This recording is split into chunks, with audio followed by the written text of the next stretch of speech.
Será, Daniel? Ô, Tanguy, você sempre faz esse registro, será? Acho que estamos no É ar. porque eu não Só que sei, eu não tenho certeza, tá? Eu dá uma estou pessoa em expressando, dúvida. eu estou expressando a minha dúvida, Daniel. Eu realmente não sei o que está acontecendo. Será que nós estamos ao Entendi. vivo? Aí eu tô, assim, é uma pergunta que eu estou colocando, eu não tenho certeza. Não sei se estamos ao vivo. Eu acho Não, melhor você porque, tomar cuidado com o que você fala aí, não, porque vai então, que a é gente está ao porque vivo. eu acho que não tá.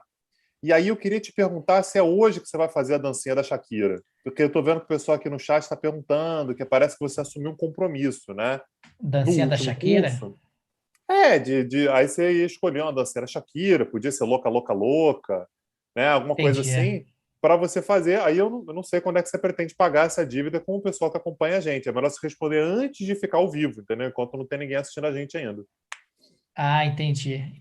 Aí eu tenho que responder isso logo, é isso. Decidir o que que eu Para a vou gente já fazer e tal. poder, para a gente já poder falar para o pessoal que está ouvindo a gente aí.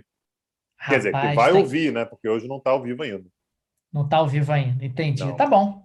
Tá bom, Tanguy. Tá bom. Já que não tá ao vivo, eu posso dizer todas as coisas que eu acho de você. Porra, a gente Pode. pode fazer aqui uma Opa, lavação de roupa suja, né? opa, Aliás, vambora. você mandou mensagem hoje pros seus amigos, Tanguy? Dia do amigo hoje, cara. Porra, Amigo? Eu mandou não tenho amigo, não, mensagem? Daniel. Eu também não, mas, porra, Não, mas amigo é porra parece que nenhuma. é educado mandar pra pessoas. Não, Pra mandei pessoas, nada. entendeu? Não, mandei nada. Mandou Coração de nada? pedra. É, coração de pedra. Não tem essa, Entendi. não. Não é nem amigo. Tá Tá bom. louco? Mandou mensagem para amigo, não, né? Tanguy, Não, eu de acho que jeito tá nenhum. no ar. Agora é para Ah, valer, agora estamos no tá. ar. Tá. É, estamos no ar. Bem-vindos, gente, bem-vindas a mais essa aula gratuita do Petit Jornal, né? Eu e o Tanguy assumimos esse compromisso de periodicamente oferecer algumas aulas gratuitas nos mais diferentes temas, sempre buscando temas absolutamente atuais. E na aula gratuita de hoje, nós temos esse título completamente sensacionalista que o Tanguy escolheu. Os blocos regionais morreram? Aí, interrogação. Quer dizer, para Tá. causar uma polêmica. O Tanguy é polemicão. O Tanguy gosta de polêmicas e tal, para saber se morreram, se não morreram. Ao longo do encontro de hoje, a gente vai responder essa pergunta, é isso? Isso, exatamente. E aí eu mando pro Daniel, o Daniel fala: porra, está brilhante. Ele bota você é um gênio. Você. Porra, e Nunca como é fiz que. isso. Da última vez ele falou Fake assim: news. você está ficando bom nisso. Eu falei, porra, agora estamos falando a Clickbait. verdade. O pessoal Entendi. está colocando aqui clickbait, Tanguy. Você fica escolhendo nomes clickbait. Eu acho Pois é, absurdo isso. É o meu clickbait protesto. Fica total, aqui o é meu isso. protesto. Mas a pergunta é essa, Daniel: os blocos regionais morreram? Você, por exemplo, se você fosse presidente de um país hoje, vamos botar assim. Ah, tá. Aí fala assim: porra, Daniel, tô com uma ideia aí, negócio do futuro, hein? Vamos fazer uma integração e aí a gente vai ter uma tarifa externa comum. Não pode negociar com mais ninguém, mas aí a gente faz um bem bolado, vai ficar bom para todo mundo. Você entra ou não entra? Pô, pergunta onde é que assina. Na Pois hora. é. Então Onde é que você, assina? então você é o homem que considera que não morreu, que os blocos Entendi. regionais continuam existindo. Mas, por exemplo, perguntar a mesma coisa para seu Jair Bolsonaro, perguntar a mesma Ah, coisa para Donald Trump, perguntar a mesma Donald coisa Trump. pro Lacaille lá do Uruguai, perguntar a mesma coisa pro Boris Ah, Johnson, a resposta é a mesma? Não sei. não Né? sabe. Então, por isso que a pergunta é pertinente. Os blocos regionais, afinal de contas, morreram ou não? Né? E hoje a nossa intenção, como o Daniel falou, né? A gente se comprometeu no ano passado, né? No início do ano passado, a dar aulas gratuitas periódicas. Então, nosso objetivo é sempre produzir conteúdo, conhecimento, né? Trazer debates pertinentes. E agora, exatamente agora, a gente está vendo um momento aqui no Mercosul que outros blocos já viveram, né? Que a União Europeia viveu com o Brexit, né? Que o NAFTA viveu. A gente vai falar sobre isso hoje. E eu acho que é um momento pertinente para a gente pensar se esse modelo que se concretizou tanto depois da Guerra Fria, que é de grandes blocos regionais e tal, ainda faz sentido, se os países ainda buscam isso. E aqui a resposta ela vai ficar meio aberta, né? Talvez sim, talvez não, mas a gente vai tentar aqui pesar quais são os prós e contras das integrações regionais hoje. Aliás, Daniel, um dia especial para o Petit Jornal, né? A gente completou hoje, o Daniel acabou de postar agora há pouco a coluna dele, a coluna de número 1000 do Petit Jornal. Então nós temos 5 anos que a gente completou mês passado, então em junho agora, 5 anos, e a gente completou hoje 1000 episódios do Petit Jornal. Fiz a conta aqui, Daniel, rapidamente a cabeça. Eu e você participamos de cerca de 2/3, né? Então significa que ao longo dos últimos 5 anos, cada um de nós participou de cerca de 650, 660, 600 e tanto episódios do Petit Jornal de lá para cá. Parabéns pela paciência. Ah, Tagui, que maravilha. 1000 colunas do Petit Jornal entre bate-papos e colunas individuais de economia e política internacional. Agora, vamos dar início aqui à nossa análise, Tagui, em relação ao processo de integração, que sem dúvida alguma está em xeque ao longo desses últimos anos, o processo de integração que parecia que resolveria todos os problemas da humanidade num determinado momento, o processo de integração que teve bastante sucesso, mas que, claro, também gera algumas resistências e desconfortos ao longo do caminho, né? Pois é. E aí, Daniel, eu vou abrir o jogo com você, tá? Eu vou contar a verdade, eu vou falar a verdade. Fui eu que fiz esse slide. Você vê que ele tá bonito, né? A imagem bonita. Certo. Fui eu que fiz. Mas eu fiz pensando com a sua cabeça. Não Por quê? tem jeito. Eu consegui imaginar você falando sobre esses pontos aqui. Isso aqui, Olha aí. Daniel, faz um liberal abrir um sorriso. Olha o sorriso. Daniel, fala aí, só o pessoal ver o seu rostinho. Olha a felicidade do rapaz. Olha aí. Isso é uma Olha alegria. lá Isso é uma alegria. a felicidade. Integração. Ele está até corado, né? Quando Retira fala sobre... tarifas, faz mais comércio, todo mundo ficando rico. Pô, isso é maravilhoso, Tenha. Olha lá, olha a felicidade. Então, olha só, você dizendo que eu não falei com você no Dia do Amigo, tá aí, Daniel. Essa é a minha homenagem no Dia do Amigo. Eu fiz esse slide pensando Mas em eu você, não para sou você seu ficar amigo. feliz. Eu não Não, sou tudo seu bem, um amigo. amigo imaginário. Amigo, vamos dizer Ok. assim, amigo, entre aspas. Vai lá, Daniel, segue aí. Por que os países se integram? Tá? Qual é Olha, a ideia da integração? Por que se integrar? Quando a gente pensa nas motivações mais óbvias, digamos assim, para a integração, em primeiro lugar, a gente tem uma série de vantagens econômicas, né? A integração acaba ampliando o comércio, ampliando justamente a geração de riqueza e bem-estar do ponto de vista material para as sociedades que passam por um processo de integração.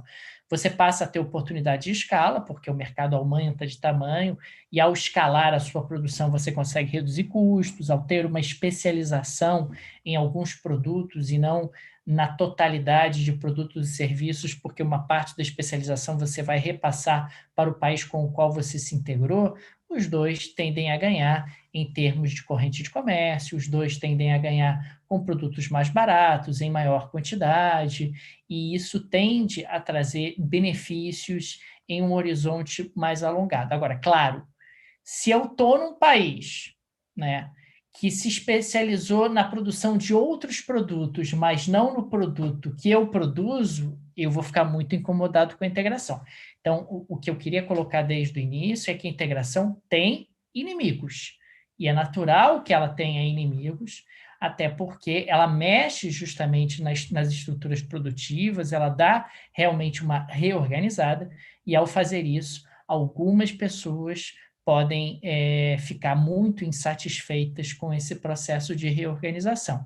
Agora, Agora, claro, Daniel, faz parte do jogo também. Lembrando que, assim, blocos regionais, isso aqui é importante já deixar claro logo de início, né? É um projeto liberal.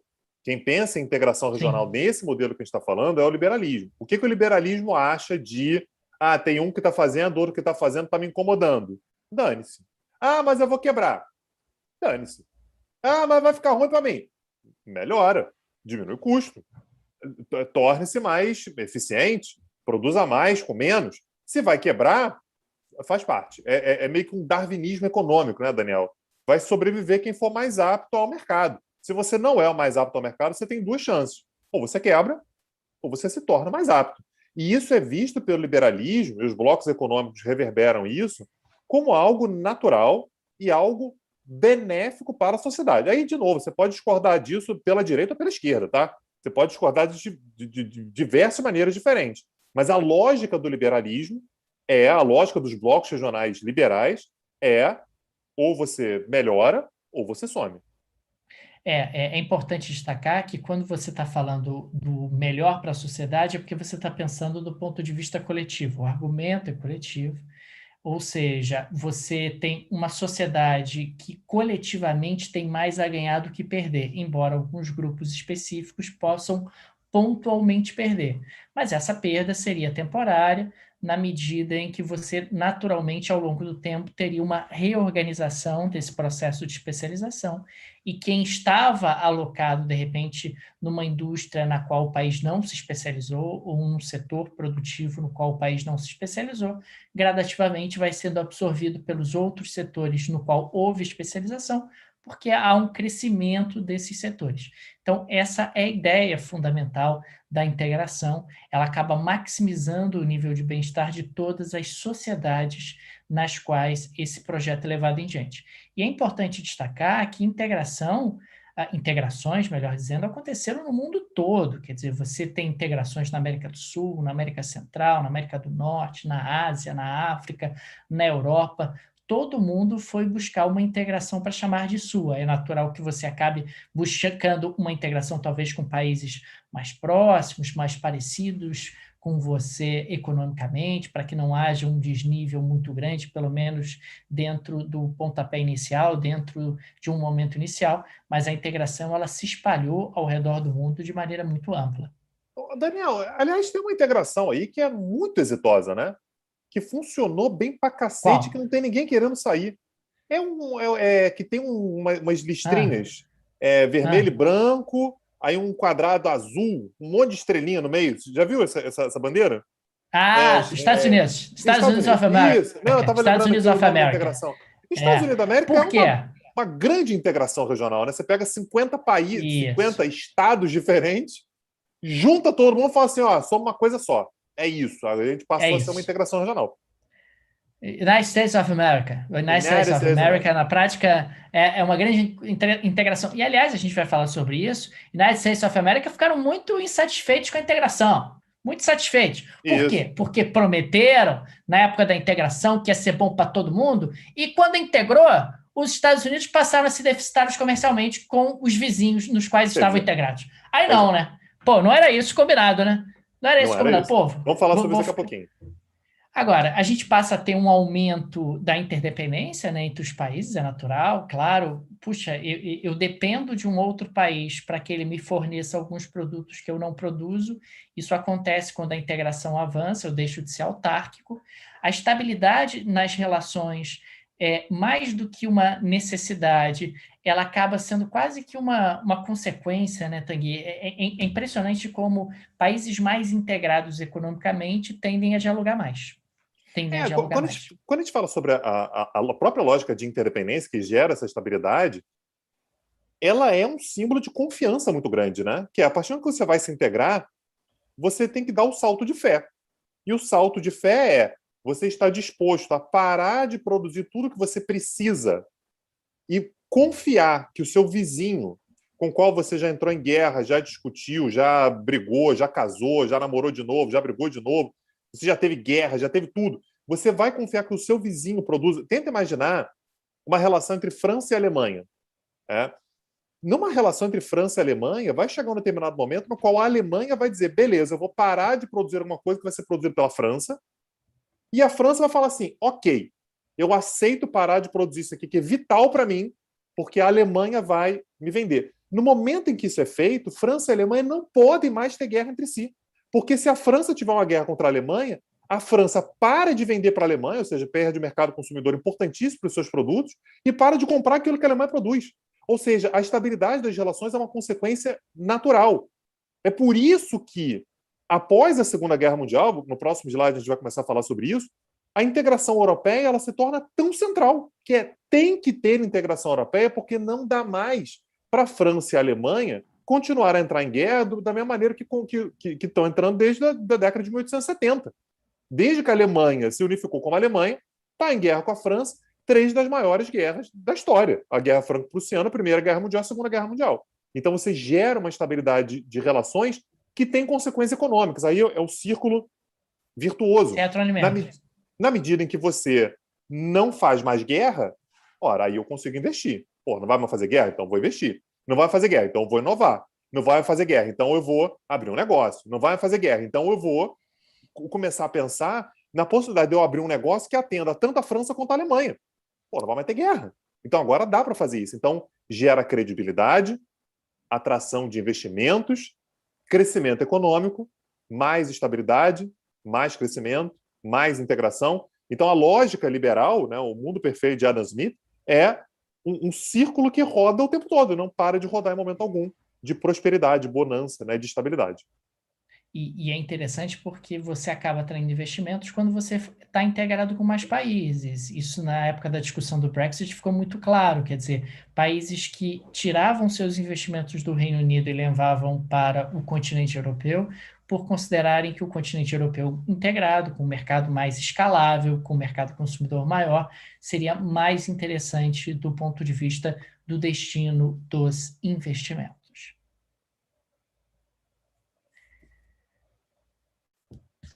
Agora, é exatamente aquele ponto que você havia colocado, né? A Segunda Guerra Mundial acaba sendo um pontapé inicial nos projetos de integração como forma de estabilização na Europa. Aliás, mais do que isso, Tanguy, quer dizer, quando a gente tem ali a Conferência de Bretton Woods em 1944, quer dizer, para tentar organizar o sistema financeiro internacional e construir um padrão monetário que pudesse organizar o comércio e o fluxo de investimentos, naquele momento já se falava na Conferência de Bretton Woods que mais comércio e mais investimentos seria uma forma de transformar a paz algo permanente no continente europeu.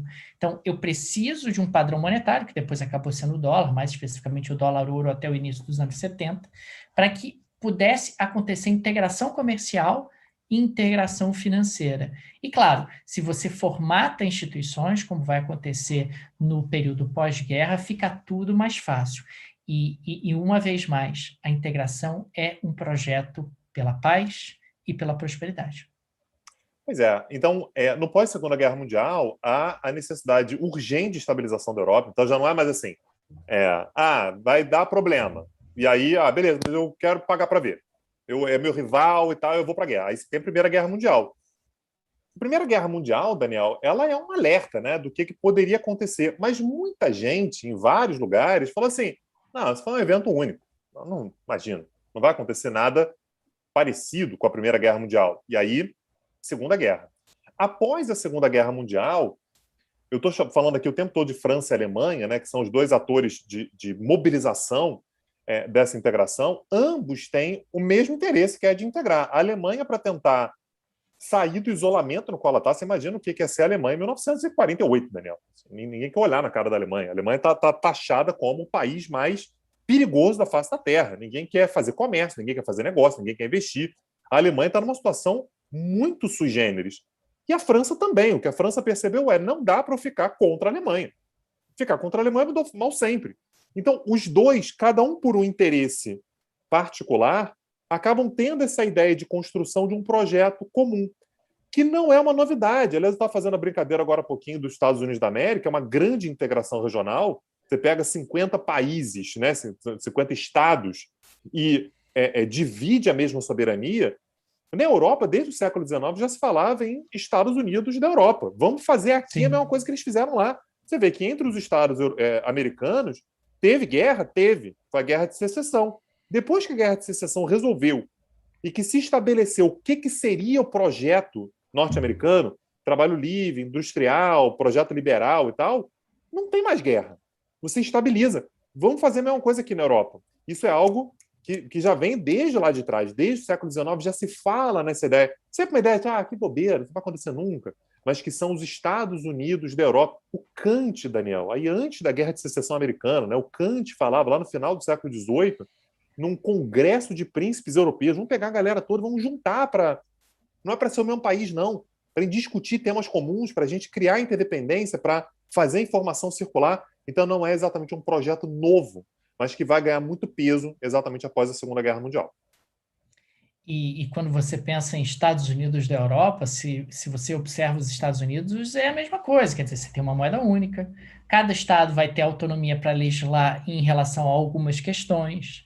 Cada estado, você pode dizer se você quer liberar jogo, se quer liberar consumo de maconha, não quer liberar, etc. Mas existe um governo supranacional dos Estados americanos que faz a política monetária, que faz a política fiscal, que faz a política externa e que tem uma estrutura organizacional.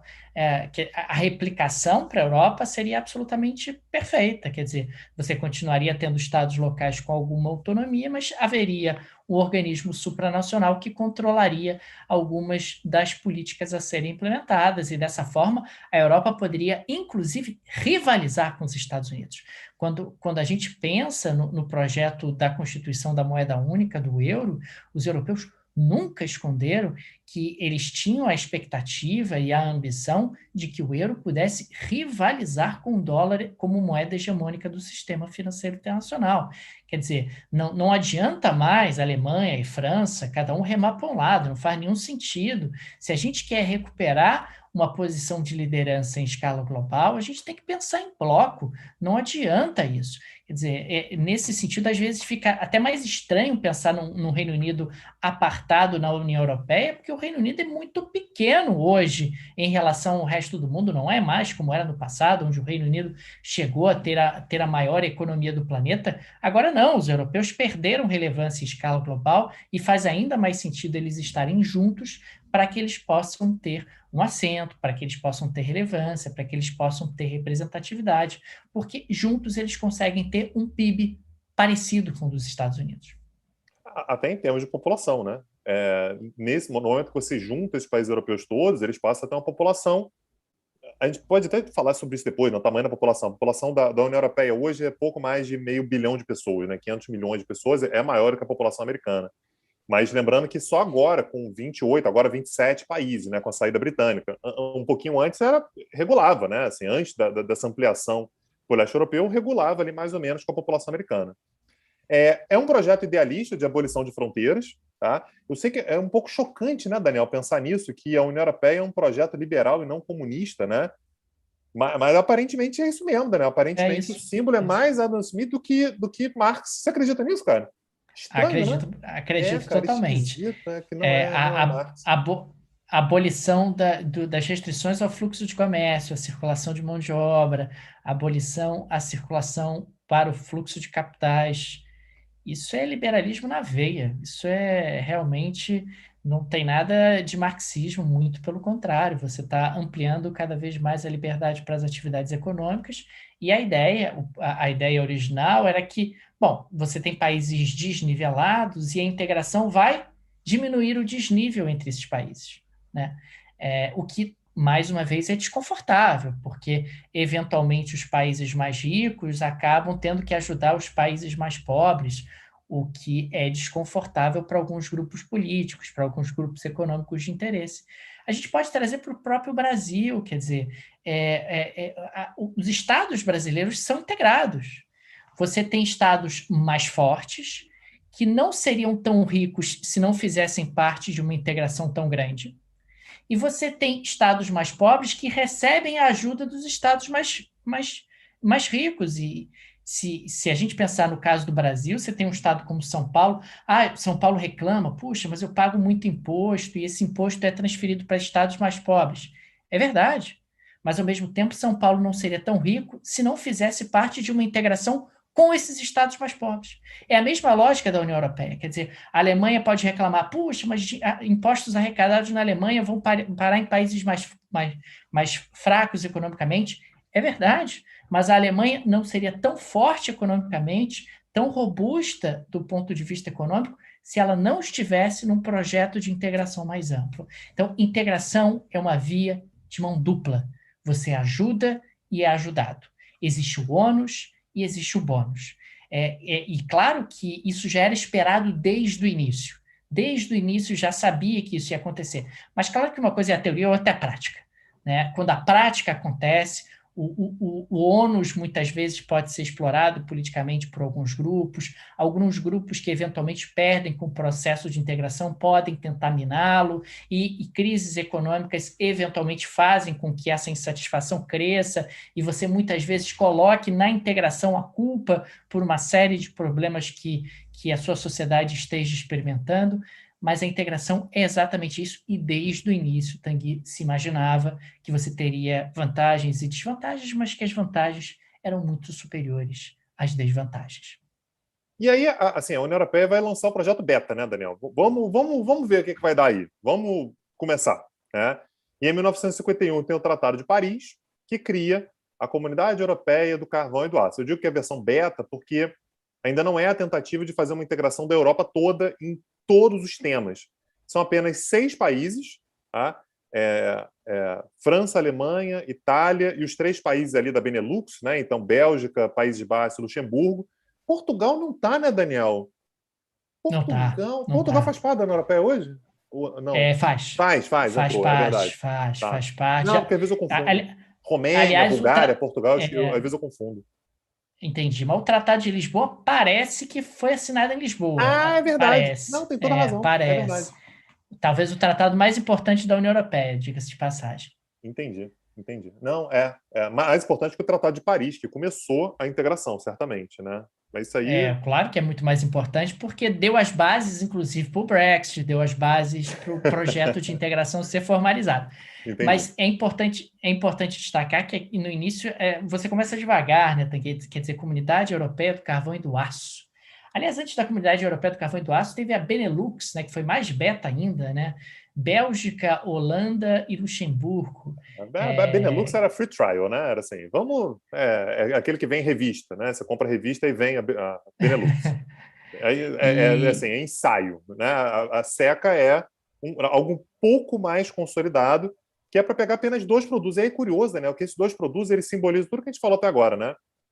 Carvão e aço são a base da economia europeia, ou seja, para a gente pensar numa recuperação da economia após a Segunda Guerra Mundial, ter uma eficiência em carvão e aço era absolutamente fundamental, mas carvão e aço também são a base da indústria bélica.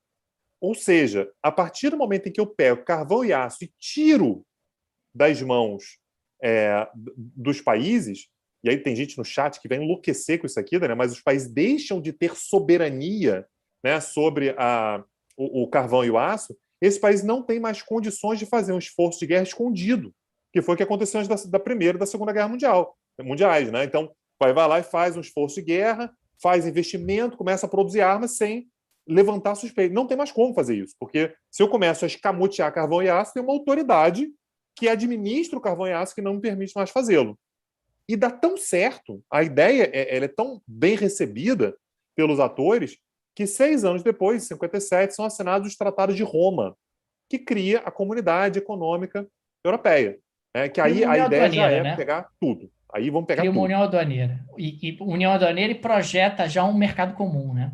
É um mercado comum que era para sair em 1970, né? Então a União Aduaneira 12 anos imediata, depois. que acabou não saindo, né? Na verdade, a União Aduaneira só foi aplicada de fato em 68, mas a ideia era quanto antes fazer a União Aduaneira e até 1970 fazer o mercado comum, que não vai dar certo. Mas vão tentar, pelo menos. Vai dar certo, mas vai dar certo um pouco mais à Depois, frente, né? isso.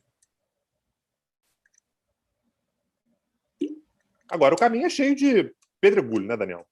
Não é um caminho simples, né, para você chegar no mercado comum. De novo, a gente está falando sobre países que viveram séculos, né, de uma postura de eu tenho que me defender do meu vizinho, para, de repente, começar a ter a ideia de que eu preciso me integrar com o meu vizinho.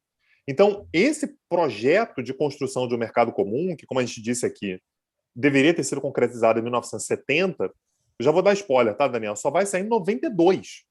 Vão ser 35 anos entre o momento em que a gente fala sobre a possibilidade de integrar e a integração sair, de fato, da maneira como a gente imaginava. 35 anos. Aí me lembra, Daniel, o Mercosul, que no ano de 1991 falou assim, gente, vamos fazer um mercado comum ali em 94, em 3 anos? Complica, né, Daniel? A Europa demorou 35 anos para fazer. A gente queria fazer em 3 anos e meio. Né? Ou seja, realmente não tem muita condição. Mas isso é assunto para depois. Agora, quais são os percalços no caminho? Que eu acho eles bem didáticos, né?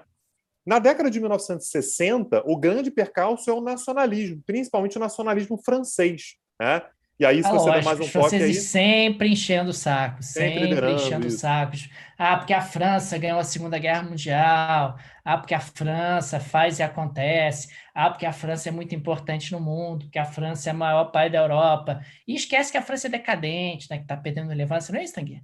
É isso, tem toda a razão. Entendi. Começou a perder relevância 3 séculos depois de Portugal, né? Mas realmente está perdendo relevância. Está aí o general Charles de Gaulle, que é um símbolo do nacionalismo francês, E quando você fala sobre nacionalismo, você está falando contra a integração. É uma regra universal que vale até hoje. Assim, qualquer político nacionalista tem ojeriza a integração, porque basicamente a integração, Daniel, ela significa que o Abrir mão, Estado cede soberania. Ou claro. seja, o Estado ele não manda mais no seu território sozinho. Ele tira a exclusividade. O Estado ele cede, ele abre mão da exclusividade do comando do seu próprio território. Você imagina você virar para o Charles de Gaulle e falar assim: olha, só a notícia que eu tenho para te dar é a França já não administra mais carvão e aço porque a gente entrou na seca. E a ideia é que muito em breve pare de controlar a sua economia de forma mais ampla. Vai controlar uma parte pequena da economia. A França vai ser um país que vai vetar uma série de projetos de integração, uma série de avanços. Vai, inclusive, isso aqui é quase anedótico, né? Vai vetar a entrada do Reino Unido. O Reino Unido vai falar assim: opa, eu estou pensando em entrar. A França fala: ó, vai entrar nada. Está vetado. Porque a entrada britânica significa trazer mais uma influência de fora, um aliado dos Estados Unidos para dentro da integração. Não queremos. O Charles de Gaulle tinha uma relação péssima com os Estados Unidos. Então, ao longo da década de 60, a integração da União Europeia, a integração europeia, não tem União Europeia ainda, né? A integração europeia vai travar, vai paralisar por causa de nacionalismo. É a França sempre enchendo o saco, né, Tanguy? Sempre atravancando o progresso, Portugal sempre. votou a favor, não Ai, foi, meu Daniel? Deus. Bom, mas enfim, crises econômicas que acontecem nesse período, particularmente as duas crises do petróleo, em 1973 e 1979, que acabam trazendo aí percalços para esse processo. Em momentos de crise econômica, os países tendem a se tornar mais protecionistas, a ter mais ojeriza a projetos de integração, a ficarem mais focados na sua economia domesticamente. Enfim, crises econômicas também explicam o retardo no avanço do projeto de integração. A guerra cambial a partir de 1971, com os Estados Unidos não tendo mais a sua moeda lastreada ao ouro e diferentes países utilizando o câmbio como estratégia de desenvolvimento. Isso também é um elemento dificultador de qualquer projeto de integração. Basta a gente lembrar do próprio Mercosul, que no ano de 99 teve aquela crise cambial no Brasil, que o real se desvalorizou enormemente. Isso gerou uma briga com a Argentina horrorosa. Imagina, você tem um acordo de livre comércio com um país e esse país fica desvalorizando do câmbio para ganhar competitividade. Fica difícil assim, né? Fica difícil você ter um projeto de integração onde os diferentes países utilizam o câmbio como forma justamente de ganhar competitividade e ampliar suas exportações. Isso mina qualquer tipo de esforço e de diálogo para tentar aprofundar a integração e o velho protecionismo, né? Ah, não, tem que proteger a indústria tal, tem que proteger o setor Y, o setor W, isso atrapalha também a integração. Perdão, tinha fechado o microfone aqui. Lembrando que a gente está falando sobre protecionismo em bases não mais em bloco, né? Não é o protecionismo da Europa com relação a produtos brasileiros, americanos ou japoneses. É cada país europeu defendendo o seu próprio mercado, com a França se protegendo de produtos alemães, a Alemanha se protegendo de produtos italianos, a italianos se protegendo de português. No Portugal, o pessoal está dizendo aqui que Portugal só entrou em 86 na integração. Não é É verdade isso. verdade. Não é É possível, verdade. Daniel. Só É lembraram de verdade. Portugal em 86, cara. Não, não, não. Não Junto... é que Portugal estava focado no seu império, era outro Ah, momento lá, entendi. estava focado Depois da Grécia, é verdade isso, Daniel? Porra, Grécia? é verdade, depois da Grécia. Entendi. Mas é porque os gregos chegaram na Europa cedo, na antiguidade grega e tal, Entendi. eles tinham ali uma Eles já estavam mais preferência. acostumados. Não, esse argumento é bom. Eles estavam acostumados, eles estavam ali há mais tempo, é verdade. Aí a antiguidade é posto, né? Então a Grécia entrou em 81, Portugal e Espanha em 86. Mas a gente está falando sobre crises, né, do nacionalismo na década de 60 e crises econômicas na década de 70 que travam o avanço da integração europeia. A integração europeia, que, como a gente disse, né, era para ter sido concretizada em 86, ela demora muito para sair. Ela vai sendo retardada. E aqui é importante deixar claro que a gente está usando a Europa como fio condutor dessa narrativa aqui, mas na América Latina está acontecendo a mesma coisa. Em 1960 também a gente criou aqui na região uma integração que foi a LAUC, né, que para falar de livre comércio e tal, que foi a mesma coisa. Vamos fazer uma integração. Aí não sai por quê? Os países são protecionistas, não sai porque tem golpe militar a rodo por aí, e um se defende do outro, desconfia, não sei o quê. Então, esse é meio que o espírito daquele momento, da década de 60, né? Vamos integrar, mas temos problemas para avançar com essa integração. E, finalmente, o Tratado de Maastricht, de 1992, né, Tanguy, que vai fundar a União Europeia, vai firmar um acordo para a moeda única 10 anos depois, que vai efetivamente, surpreendentemente, entrar em circulação dentro do prazo no ano de 2002, que vai estabelecer uma série de parâmetros macroeconômicos que deveriam ser alcançados pelos membros durante esse processo. O Tratado de Maastricht me parece que acaba sendo um marco definidor, né, nos rumos da União Europeia, e, muito provavelmente, o Tratado de Maastricht também é impulsionado pela própria queda da União Soviética, pelo fim da Guerra Fria, pela aceleração do processo de globalização que o início dos anos 90 representam, né? Pois é, e aí a gente vai entrar na fase de ouro da integração, das integrações, não é nem da integração, das integrações.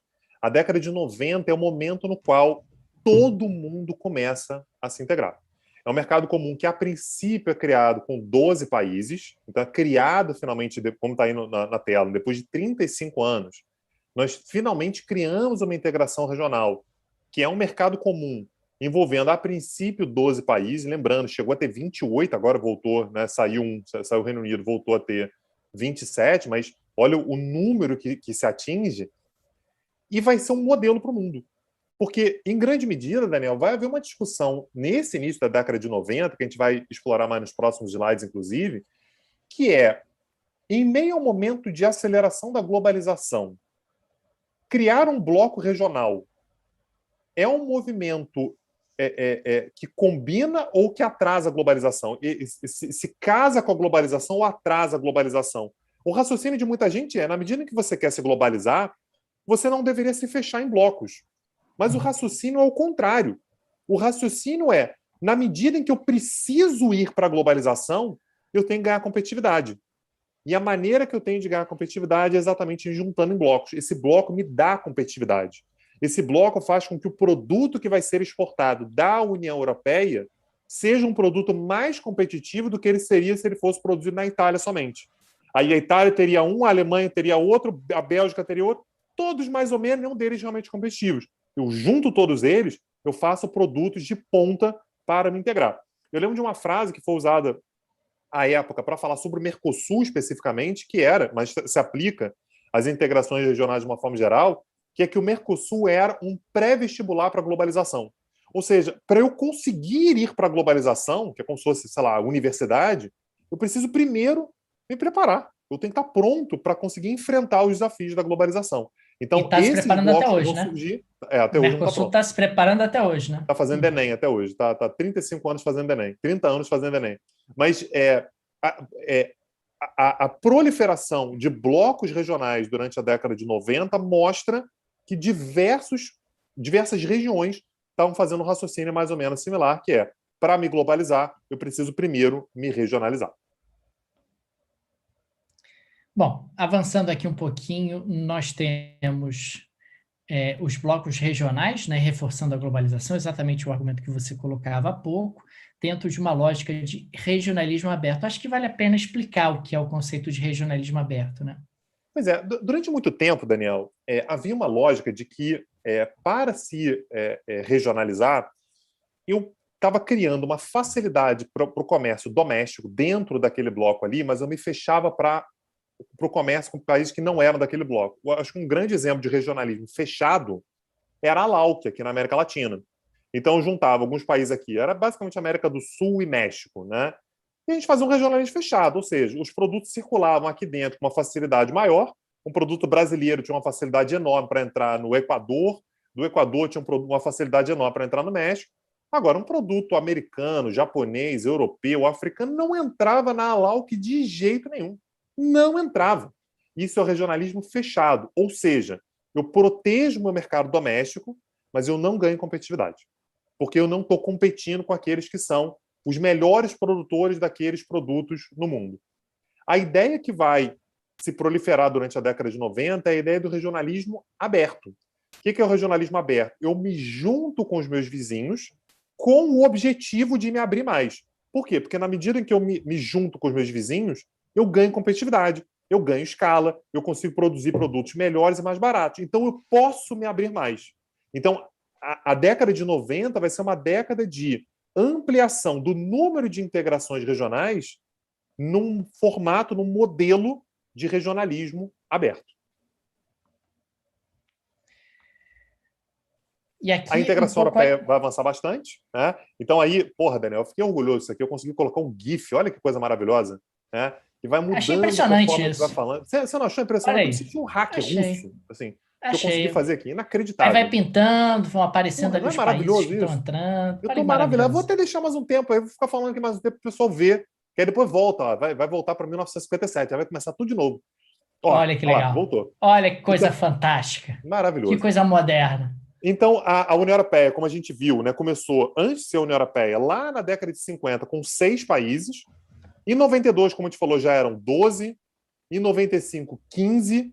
E em 2004, aí é o salto impressionante, né? Entram 10 países de uma única vez no ano de 2004, passam a ser 25.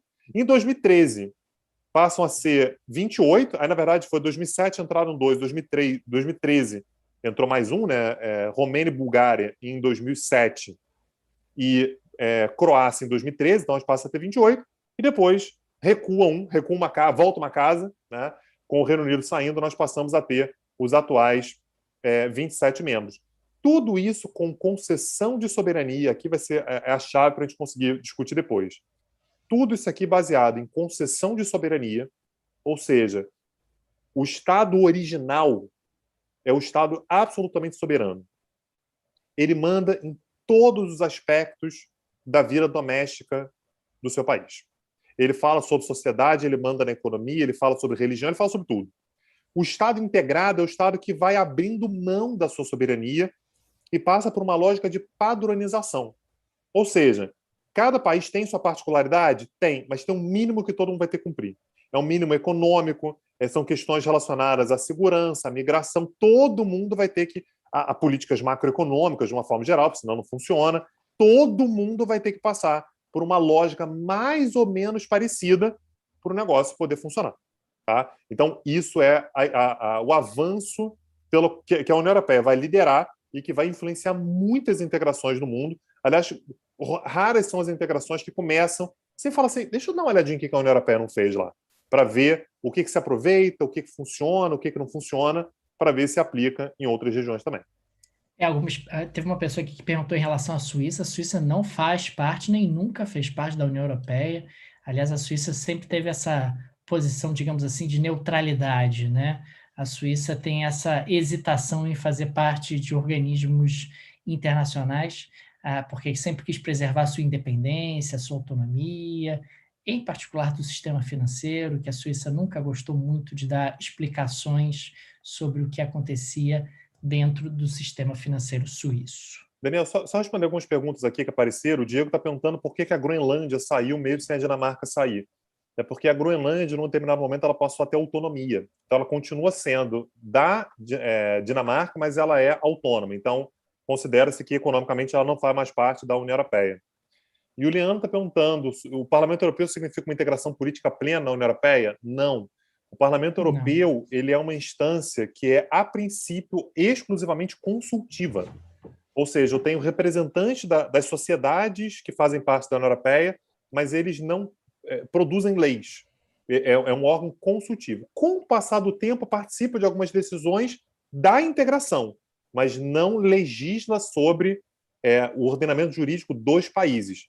E segurança nacional é tudo nacional. A União Europeia não fala sobre segurança. A segurança continua sendo. A França cuida da sua própria segurança, a Portugal cuida da sua própria segurança, a Alemanha cuida da sua própria segurança. Nisso há coordenação, mas não integração. E agora falando um pouco da era das integrações, né, que é justamente essa virada dos anos 80 para os anos 90. Os anos 90 serão a era dourada das integrações. No início dos anos 2000 também. A gente pode dizer que vai de 89 até 2008, digamos assim. os anos dourados da integração, onde a integração passa a ser vista como objetivo das mais diferentes nações ao redor do mundo. E aqui tem alguns exemplos, né, Tanguy? A APEC de 89, o A Mercosul de PEC, somente 91. localizar, Daniel, a PEC é ali do Pacífico, né? Então a PEC, aliás, é considerado por muita gente como a maior integração do mundo, porque pega alguns A gigantes, né? maior. Pega Estados Unidos, Rússia, China, Japão. Então, assim, são gigantes econômicos que fazem parte. Não chega nem a ser livre comércio, né, Daniel? Mas é uma certa facilitação de comércio, de qualquer maneira, importante. É um brutamonte que é criado em 89 ali no Pacífico. Mercosul em 91. A gente vai ter a Comunidade dos Estados Independentes, que eram países que eram repúblicas Da União soviéticas, né? Soviética. Que se tornam independentes exatamente com o fim da União Soviética. Lembrando, a União Soviética acaba em dezembro de 91. Então, os países que ficam órfãos, né, sem a União Soviética a partir daquele momento, criam uma integração também de cunho comercial. Tá? Em 92, a gente vai ter uma integração no continente africano, que vai ser a SADC, que é ali da porção sul da África, né, da África Austral, né, que é a Comunidade para o Desenvolvimento da África Austral, que é a SADC, liderada naturalmente pela África do Sul. Tá? Então, é criado em 1992, repara, tudo pertinho. Né? Em 94, o NAFTA, né, o North American Free Trade Association, ou a Área de Livre Comércio da América do Norte, Canadá, Estados Unidos e México, falecido, tá? Já não existe mais, não está mais entre nós. E em 96 a gente vai ter a criação da CAN, a Comunidade Andina de Nações. A CAN é um caso muito curioso, aliás, Daniel, porque ela é herdeira do Pacto Andino. O Pacto Andino, que é daquela outra geração de integrações, é de 69. Era uma integração que já existia, só que não era uma integração de cunho liberal. Era uma integração naquele formato mais de regionalismo fechado. O que a gente faz, portanto, na década de 90? Fala, gente, olha só, isso aqui está demodé. Saiu de moda. Tem ninguém mais usando esse modelo aqui. Vamos trocar? Então a gente pega o Pacto Andino e muda o nome e o formato. Então deixa de ser Pacto Andino e passa a ser Comunidade Andina de Nações, a CAN, tá? Que em 96, portanto, passa a ter essa cara de uma integração liberal. Repara, no mundo inteiro. No mundo Pega inteiro. todos os continentes. Pega todos os continentes. E aqui a gente nem botou a União Europeia, porque a gente já falou. Tá? Sim. Mas todos os continentes passam por esse formato, por esse modelo de integração. Sem integração, eu não consigo brincar de globalização. Não dá para brincar de globalização. Ah, mas isso é somente para os países menores. Os Estados Unidos não têm como brincar de globalização se para produzir um carro eles tiverem que contratar mão de obra norte-americana, porque é muito cara. Eu preciso da mão de obra mexicana. Então vamos se integrar com eles. Aqui a gente produz lá, vende aqui para o mercado americano sem pagar tarifa e a gente consegue vender esse carro para o mundo.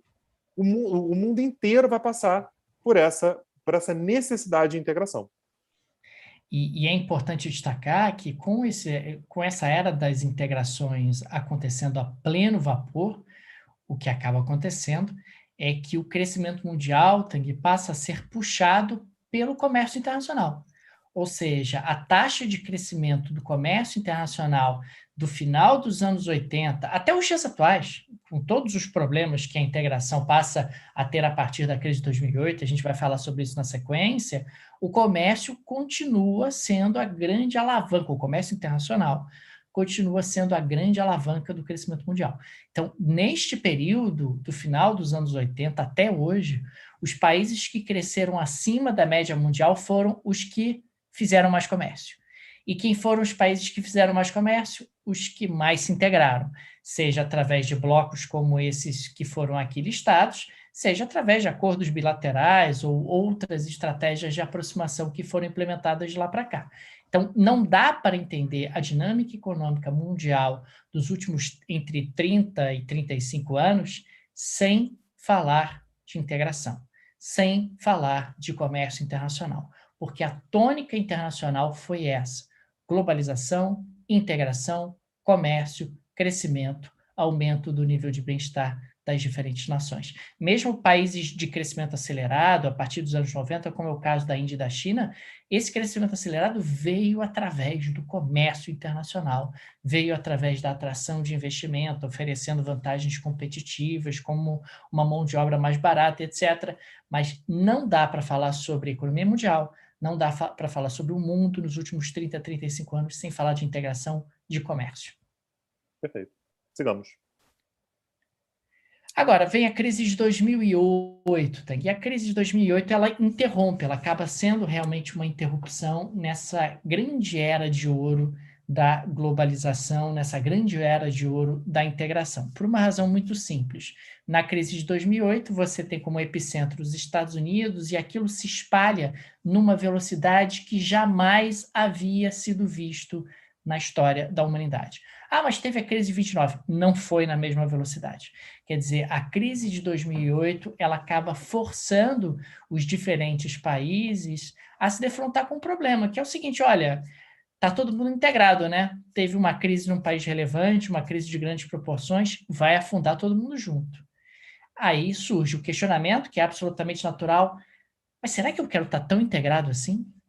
Será que as vantagens da integração superam desvantagens como essa crise de grandes proporções? Uma crise que, mesmo sendo enfrentada com uma coordenação de políticas macroeconômicas em âmbito internacional, acabou causando muito estrago, acabou causando uma crise de grandes proporções. É natural que surja esse questionamento dentro de um contexto como o da crise de 2008. E tem uma dimensão que às vezes a gente não olha muito. Na economia eu não sei, Daniel, mas nas relações internacionais, às vezes, é um negócio que passa meio ao lar, que é o fator tempo, né? Quando a gente fala sobre o fator tempo, a gente tem que pensar na questão geracional. Tem uma geração inteira que já nasceu, que viveu numa época de mundo integrado. Você imagina, Daniel, alguém que está vendo a crise econômica de 2008 está há quase 20 anos sem ver um cenário que não seja o de um mundo integrado. Prosperidade. Então você imagina, alguém que nasceu, por exemplo, vamos imaginar, que não é que nem que tenha nascido já nesse período, não, mas alguém que nasceu em 1980, que tinha 10 anos no momento em que começa a explodir esse cenário de liberalização, quando esse cara chega em 2008, já tem tempo demais que ele não vê algo diferente. Então ele começa a considerar que todos os males são causados por aquele cenário. Tá? Então, qual vai ser a reação? Né? Eu não aceito mais o cenário da maneira como está. Tudo isso que está aí tem que ser embalado e jogado fora, porque isso é uma das causas dos nossos problemas. Então, organismos internacionais, por exemplo, vão perder credibilidade. ONU, FMI, Banco Mundial. A nossa geração, Daniel, a nossa geração, não, você que é muito mais velho que eu, a geração do Daniel olhava para o FMI e falava assim, porra, o FMI. Você vai, me diz aqui uma coisa, Daniel, discussão de boteco. Tá lá conversando, argumento.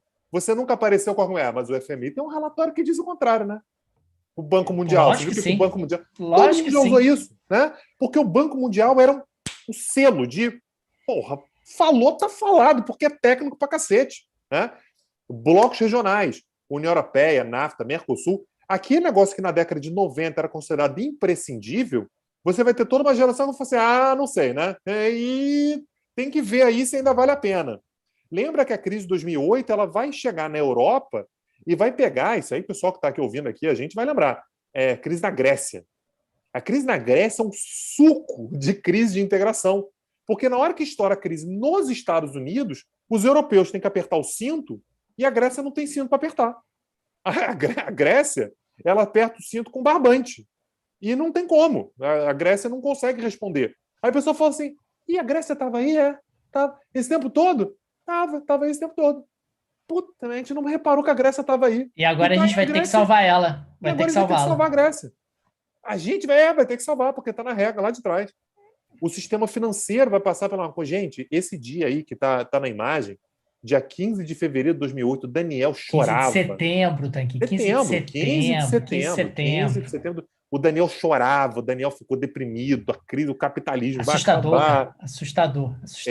O Daniel ficou 3 dias debaixo da pia, do banheiro, em posição fetal, chorava. Uma coisa horrível de se ver, gente. Ó, uma das cenas de cortar o coração dessa crise foi a reação do Daniel.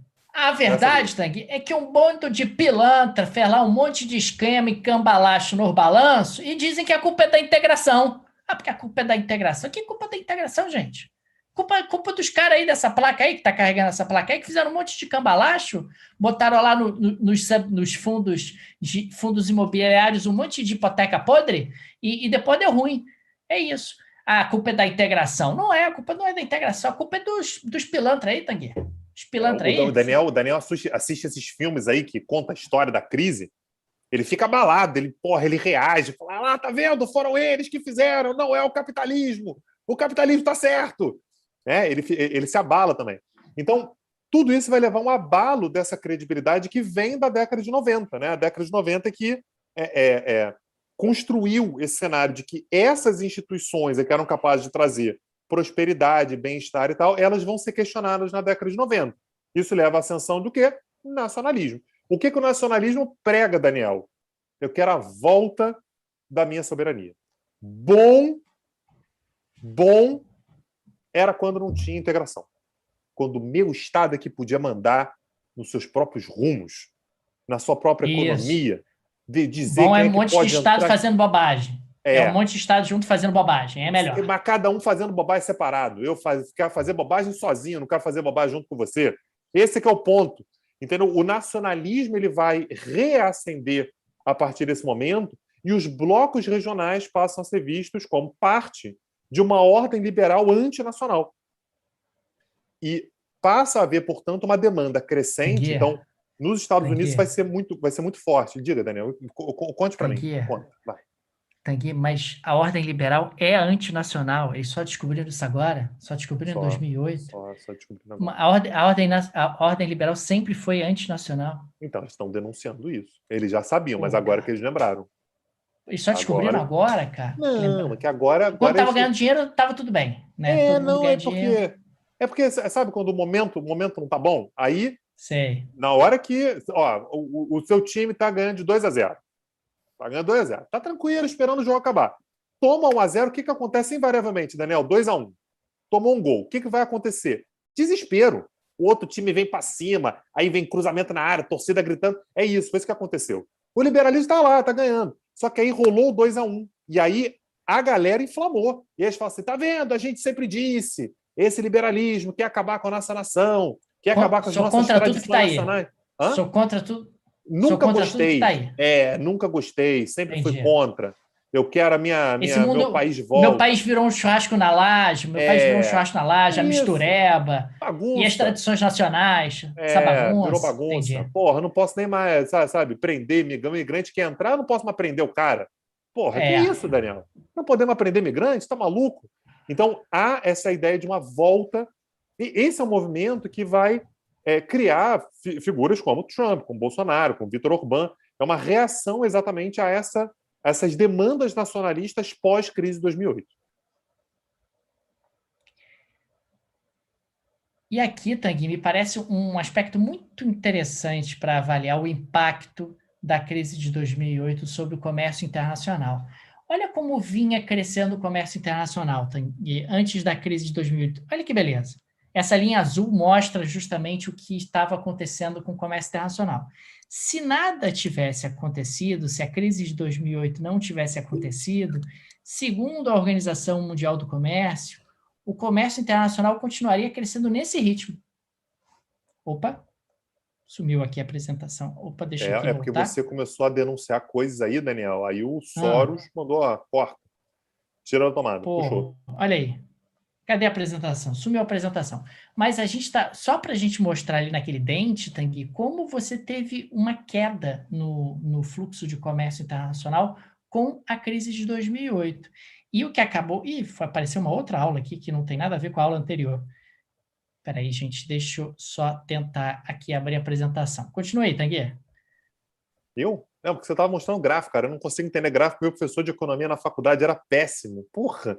Aí eu não aprendi, não aprendi nada de finanças, de economia. Não aprendi nada. O professor, no caso, era eu, né, cara? O professor, no caso, era eu. É importante deixar isso claro para as pessoas. E você, isso as pessoas não sabem, me agredia durante a aula. Me agredia, me desafiava. Aí as pessoas ficavam chocadas.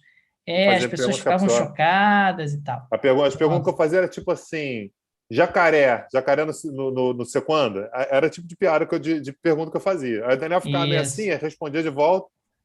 A gente Pronto, batia a consegui. boca, as pessoas Bati a boca. ficavam chocadas e tal. Agora, Tanguy, só para a gente observar de novo aqui, quer dizer, o crescimento do comércio internacional vinha no ritmo bacana, né? Olha, vinha crescendo, crescendo, crescendo, que era essa linha azul. E se nada tivesse acontecido, o comércio internacional ia continuar crescendo, segundo essa linha tracejada estabelecida pela própria Organização Mundial do Comércio. Mas apareceu uma crise financeira internacional do meio do caminho, olha o dente. Quer dizer, o comércio internacional afundou. E quando ele recupera, isso é o mais importante. Ele volta a crescer. Mas olha como ele volta a crescer num ritmo mais lento. O ângulo é Olha como, diferente, né? olha como abriu a boca do jacaré. Quer dizer, você não volta a ser o que era antes. O comércio internacional volta a crescer, a economia mundial volta a crescer, mas não como era antes. Não como era antes. Quer dizer, o impacto sobre o fluxo de comércio internacional é um impacto permanente. O protecionismo aparece, a integração retrocede em relação ao que nós tínhamos antes. Não é que deixa de acontecer integração, não é que deixa de acontecer comércio, mas o ritmo que isso estava acontecendo agora será necessariamente um ritmo menor. Então, há um impacto ali permanente sobre o fluxo de comércio internacional causado pela crise de 2008. Então, a crise de 2008, ela é um ponto de inflexão.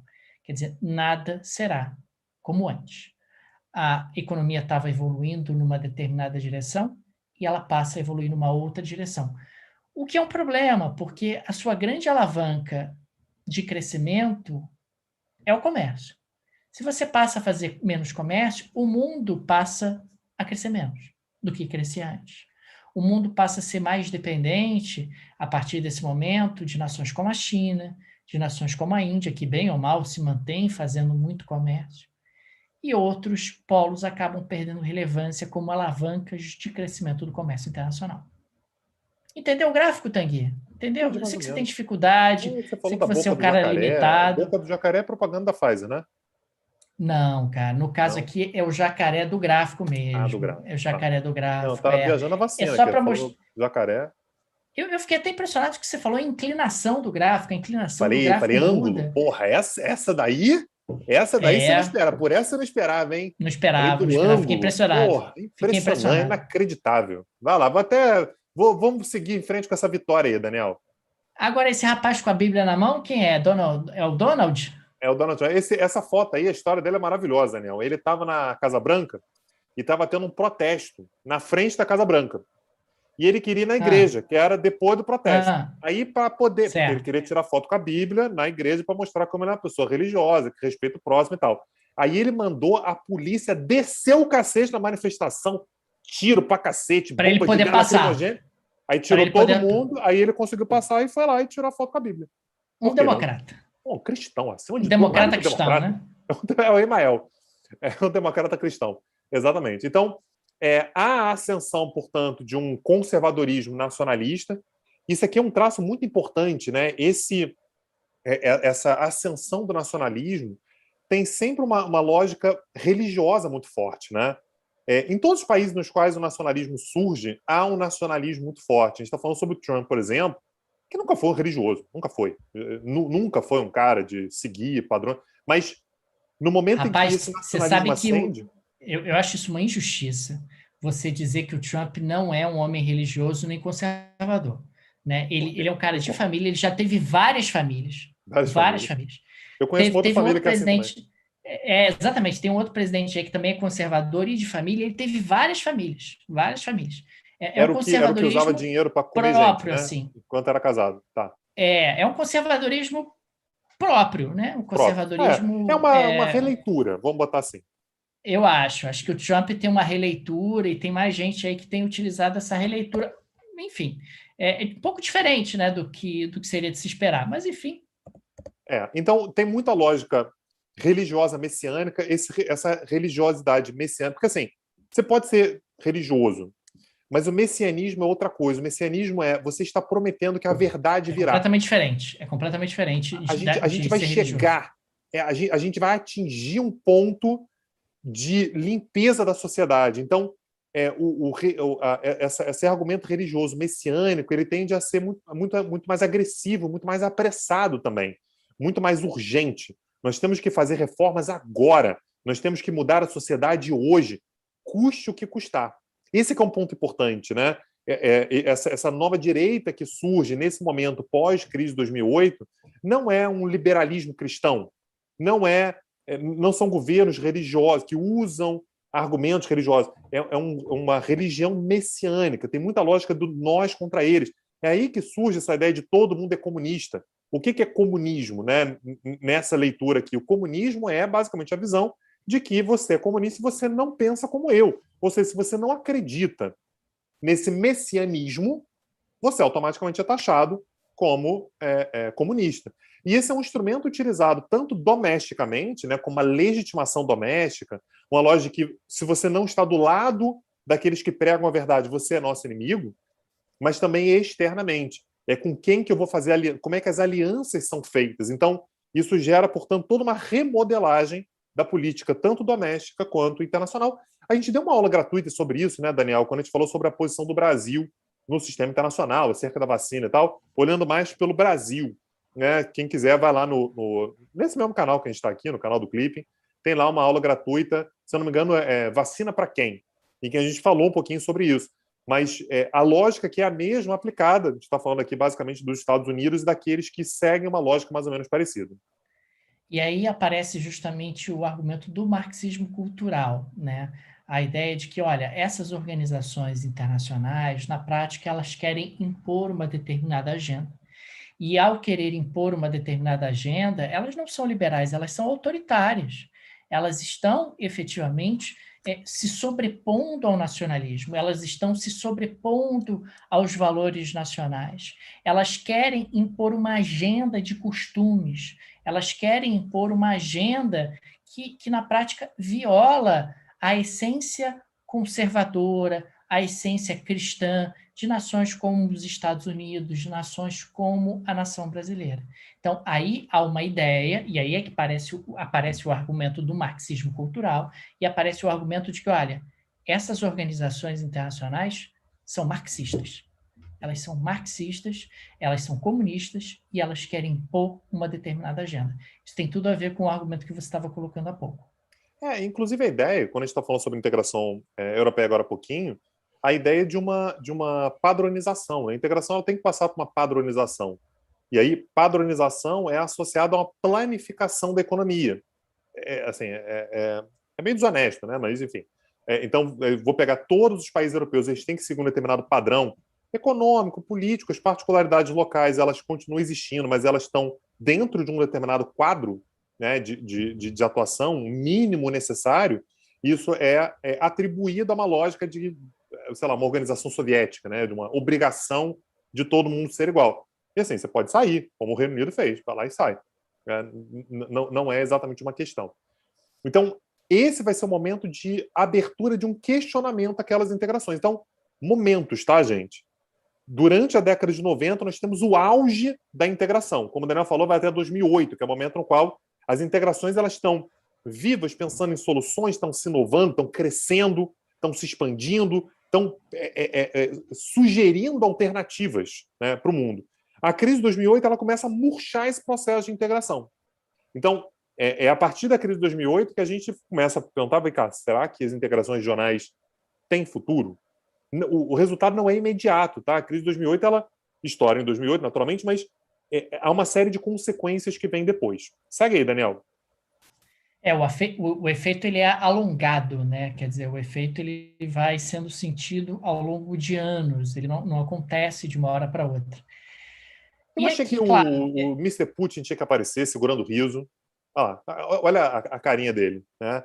Segurando o riso. Porque Mr. Putin trabalha para enfraquecer a União Europeia.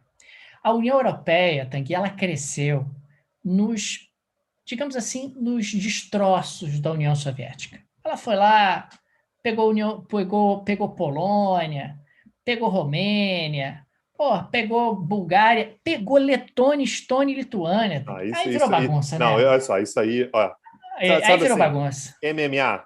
tem, porra, é luta, mas tem regra, né? Eu acho que Estônia, Letônia e Lituânia foi golpe baixo. Porque, assim, você está mexendo muito sabe, com orgulho É isso. de um rival forte.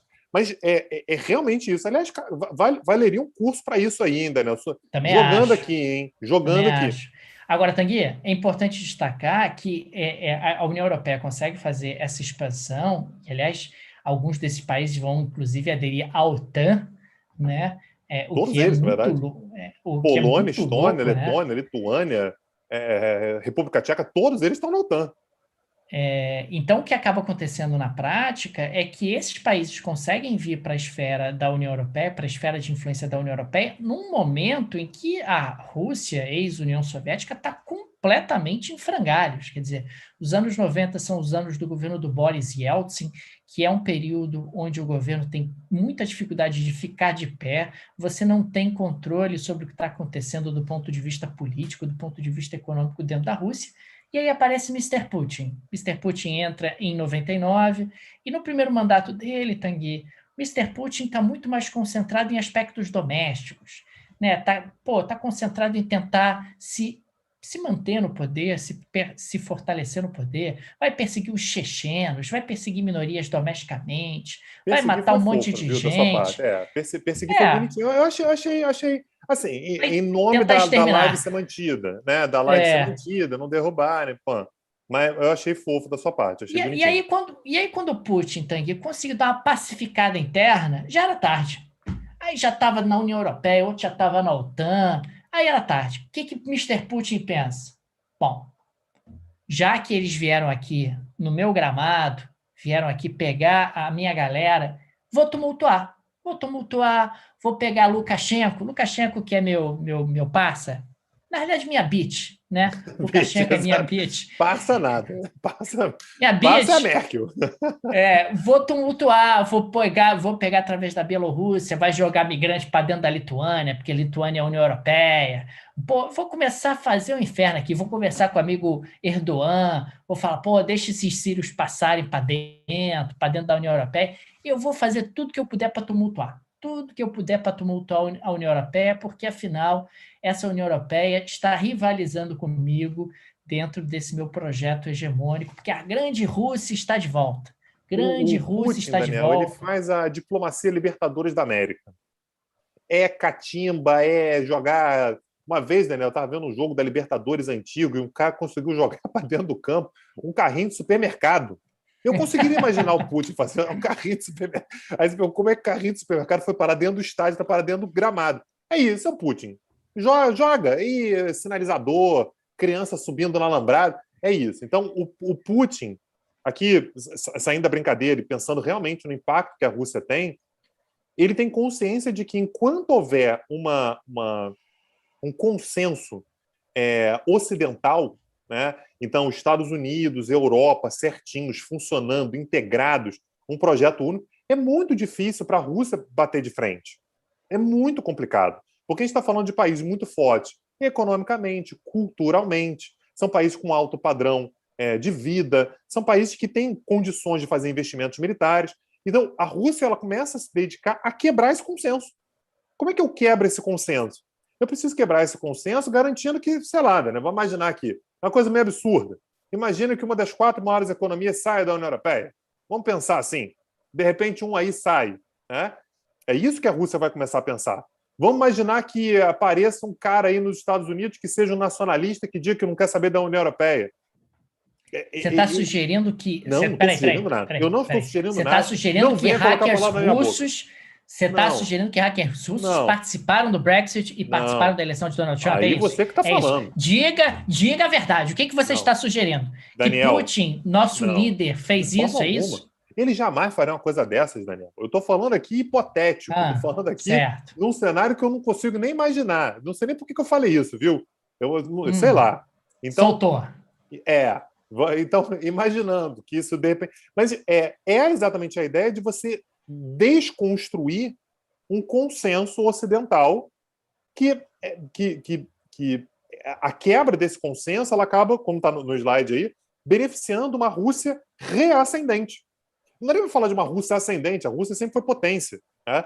mas uma Rússia que reacende num cenário que ela estava sumida, porque nos destroços, como você falou, da União Soviética, para ela reacender, ela precisa do Ocidente um pouco mais enfraquecido. Então, vai fomentar os nacionalismos. O Putin também, Daniel, passou a fomentar um grande nacionalismo religioso. De novo, tudo aquilo que a gente está falando, né? O conservadorismo nacionalista religioso. O Putin prega isso domesticamente e leva isso para a Europa também, com uma atuação por meio das redes. Putin, aliás, está presente aqui na nossa live. Queria mandar um abraço para ele, dizer que eu não sugeri absolutamente nada, porra, não foi a minha intenção. O Daniel colocando esses termos, ele queria pedir desculpas também. Olha, você cometeu uma injustiça. O Putin, ele é um líder religioso. Ele é um líder religioso. É o líder da Mãe Rússia. Mãe Rússia, o berço do cristianismo oriental, do cristianismo ortodoxo. A Rússia que é herdeira de Constantinopla, Tanguy. Herdeira do Império Romano do Oriente. Isso você não diz.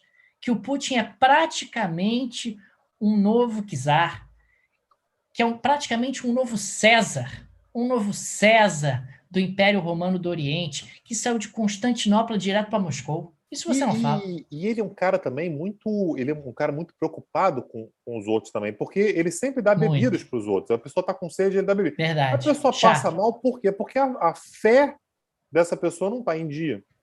Se a pessoa tivesse rezado, estivesse alinhado com o pensamento religioso, não teria passado mal, porque Deus defende. Agora, passou mal, Daniel, aí eu não mato, eu só dou o chá.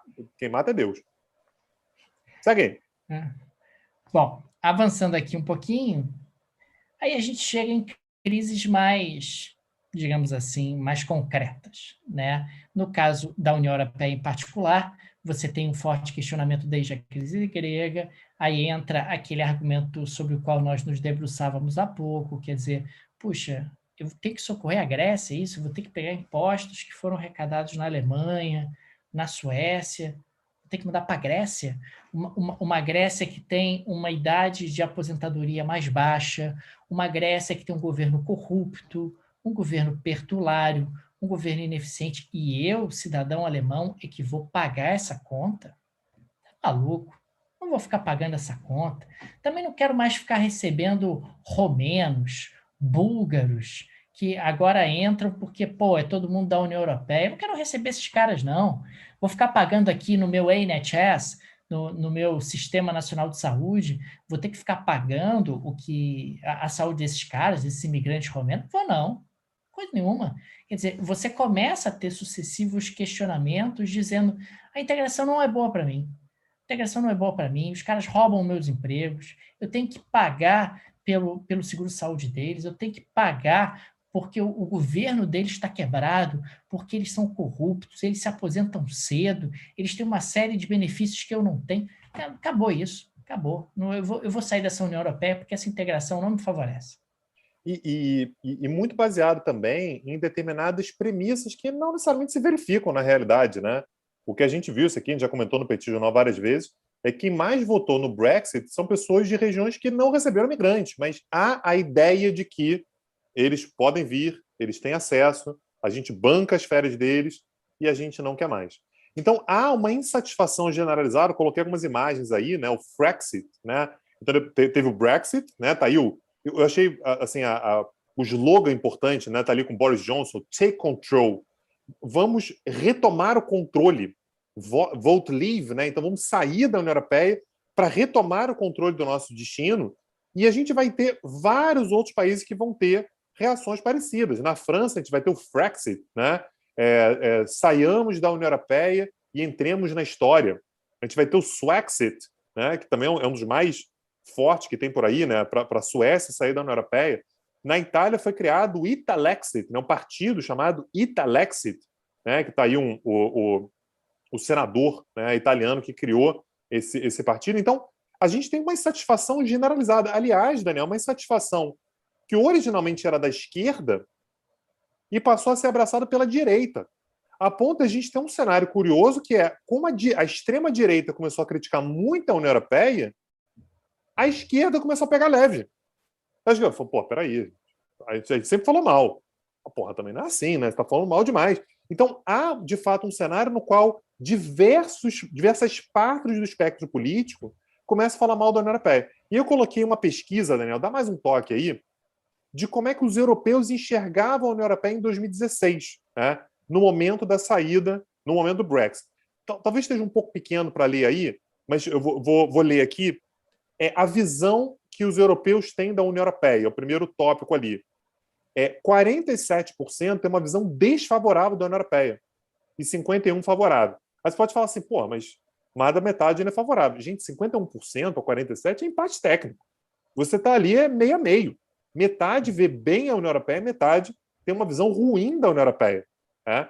E aí tem ali, para a União Europeia, a saída britânica é algo bom ou é algo ruim? Quase todo mundo diz que é algo ruim para a União Europeia, 70% reconhecem que o Brexit é algo ruim, tá, para a União Europeia, ou seja, a visão dos europeus é a situação está piorando, se o Reino Unido está saindo para a União Europeia, vai piorar, então, de repente, sei lá, a gente sai também, e a visão acerca do futuro da União Europeia, 42% tem uma visão ruim, né, acerca do futuro da União Europeia, e 19% tem uma visão positiva, ou seja, as coisas vão melhorar apenas para 19%, 42% tem uma visão de que a situação tende a piorar. Olha que pessimismo que passa pela cabeça dos europeus acerca da sua integração no ano de 2016. E aqui a gente tem a dissolução, né? Tanguy, na verdade, não é que é uma dissolução. A gente pega esse acordo, rasga, escreve outro. Acontece, faz parte da vida. Faz parte da vida. Afinal, Donald Trump prometeu que ia renegociar o NAFTA, era uma das suas promessas de campanha. Naquele momento, os Estados Unidos tinham um déficit comercial anual com o México de 70 bilhões de dólares e um déficit comercial com o Canadá de 10 bilhões de dólares. Ou seja, ao contrário do que algumas pessoas poderiam imaginar lá nos anos 90, depois da assinatura do NAFTA, quem roeria a corda, quem ficaria incomodado com o NAFTA seriam os Estados Unidos. Os Estados Unidos é que experimentariam enormes déficits comerciais em relação aos seus vizinhos, principalmente com o México. Quer dizer, os Estados Unidos com gigantescos déficits comerciais em relação ao México. Isso era algo que a gente não esperava, né, Tanguy? Ou melhor, esperava, estava na teoria, mas no mundo real, é claro que isso torna tudo mais complexo, né? Inclusive, por exemplo, aqui no Brasil, quando teve o projeto da ALCA, né, a Área de Livre Comércio das Américas, que era integrar as Américas todas, o argumento contrário à ALCA era que ia haver uma concentração econômica nos Estados Unidos.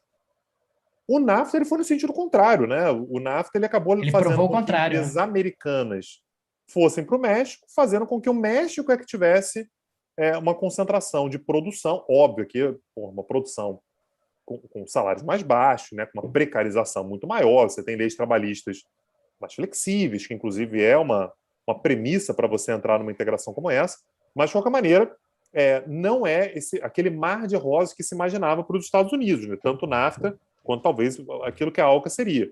Então o que o Trump diz olha, a gente está cedendo demais, não quero mais, e vamos fazer outro. É o seguinte, pegar ou largar. Ou a gente acaba com o NAFTA, não faz nada no lugar, ou a gente acaba com o NAFTA e faz outra coisa. O México, o Canadá fala assim, porra, mas tava bom, vamos deixar do jeito que tá. As pessoas falam, nem pensar, se quiser a gente faz outro.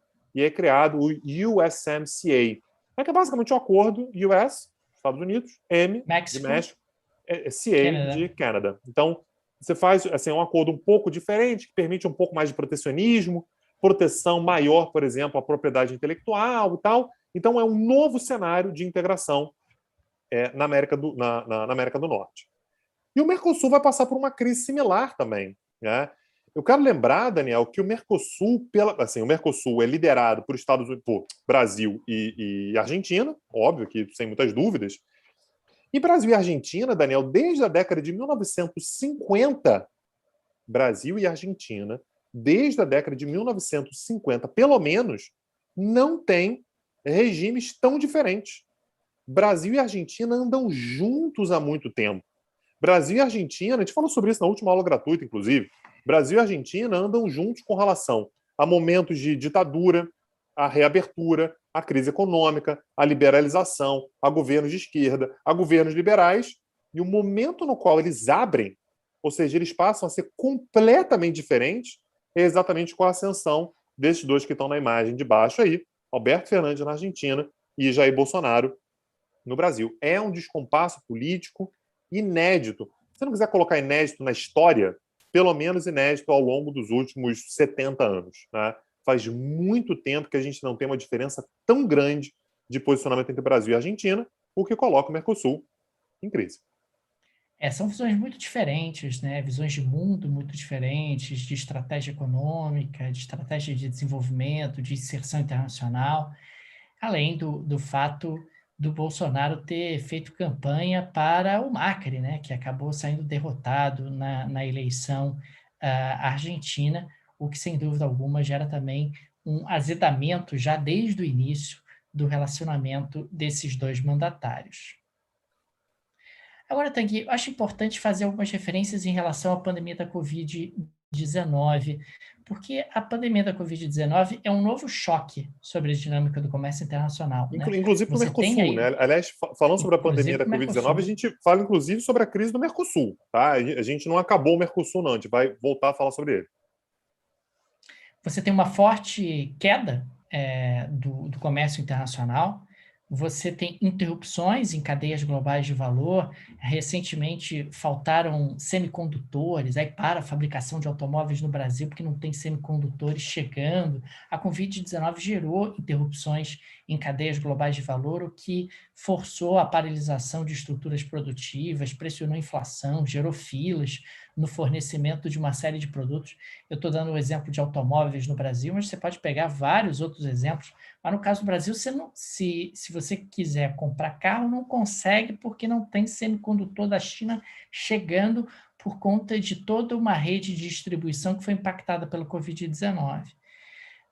Então, você tem aí uma vulnerabilidade no fornecimento de produtos essenciais, aí volta aquele velho argumento, mas peraí, eu me integrei, eu abri mão da produção desses produtos para o meu vizinho, e agora vem a Covid, o meu vizinho não está me fornecendo, quer dizer, a minha vida se deteriorou muito. E se vierem outras pandemias, eu vou ficar o resto da vida dependendo de mercadorias que não são produzidas no meu território? Eu estou vulnerável, eu não quero ficar vulnerável. Outras pandemias podem aparecer, eu vi aí o Bill Gates dizendo que várias pandemias vão acontecer. Eu não quero, não quero mais ficar dependendo do fornecimento de produtos essenciais e de mercadorias de outros países. Você teve também, durante esse período da pandemia da Covid-19, uma série de restrições voluntárias às exportações. Países dizendo, não pode exportar. Não pode exportar máscara, não pode exportar vacina, não pode exportar alimentos. A própria Argentina fez restrições voluntárias às exportações de trigo. Não pode, porque agora não é momento de exportar, é momento de priorizar o mercado doméstico. E, claro, isso acaba gerando uma onda protecionista em escala global. Você teve uma descoordenação sanitária muito grande, acho que o melhor exemplo é a União Europeia. A União Europeia, até o presente momento, por uma questão das regras do bloco, cada país faz de um jeito, né? É uma zona. Um pode, outro não pode, um pode entrar, o outro não pode entrar, o outro tem que fazer teste, o outro não tem que fazer teste, um tem quarentena, o outro não tem quarentena, e o Reino Unido, que saiu da União Europeia, já abriu boate, pode tudo, porque o Reino Unido é vida louca, né? Vida louca desde que saiu do Brexit, com o Brexit.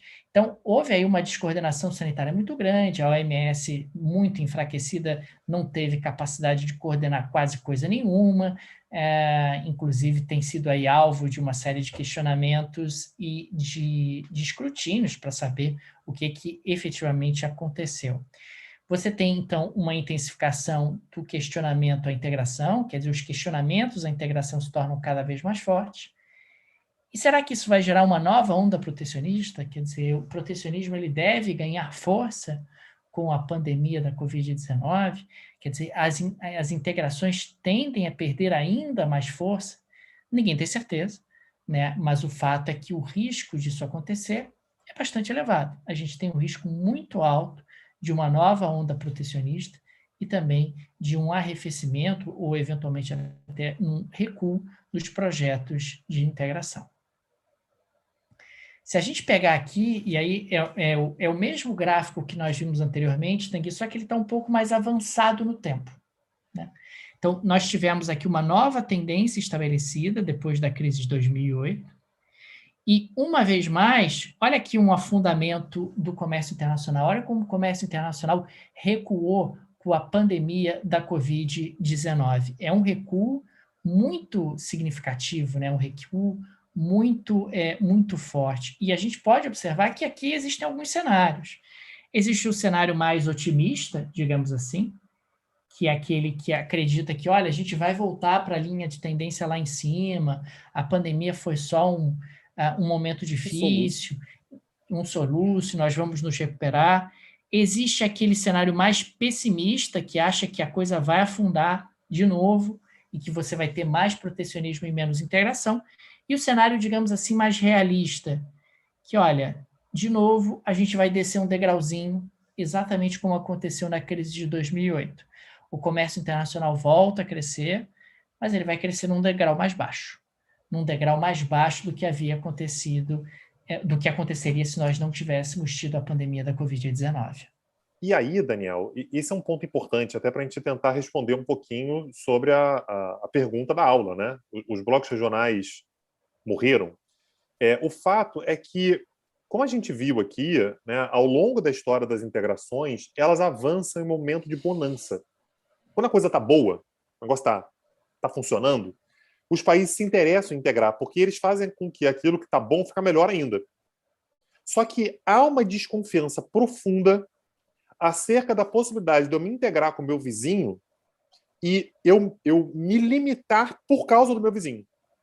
É exatamente o que está acontecendo hoje no Mercosul, por exemplo, né? O Brasil olha e fala assim, poxa, agora está todo mundo em dificuldade, eu queria me abrir mais, mas eu não posso por causa da Argentina.